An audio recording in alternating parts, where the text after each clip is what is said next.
rubber band car. Here are the materials you will need. Check in your STEM kit to see if you have everything. To start, grab the wooden piece with a hole in the middle and the piece with the two holes on each end. Attach the two pieces with a screw. Hold it in place with a rubber stopper. Locate the shortest wooden piece.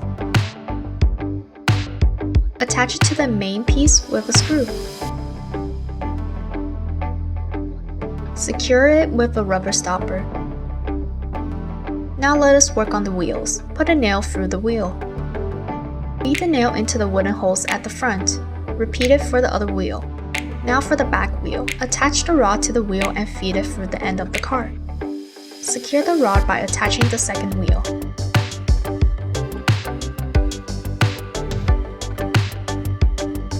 Locate the two foam boards and stick the tape to the edges.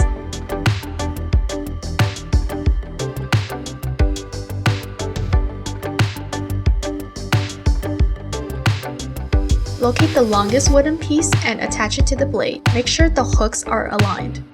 Locate the plastic hook and attach it to the end.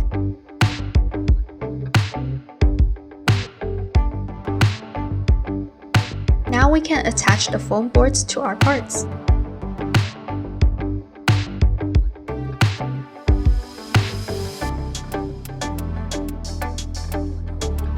Take your time to align the pieces together. Use the two hooks to secure the rubber band in the car.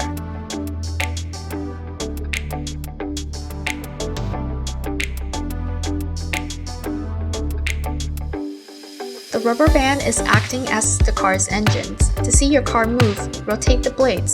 This will twist the rubber band. When you let go, the blades will move due to the rubber band unwinding, thus moving the car. Finished! Now you have a rubber band powered car. Test it out in an open space.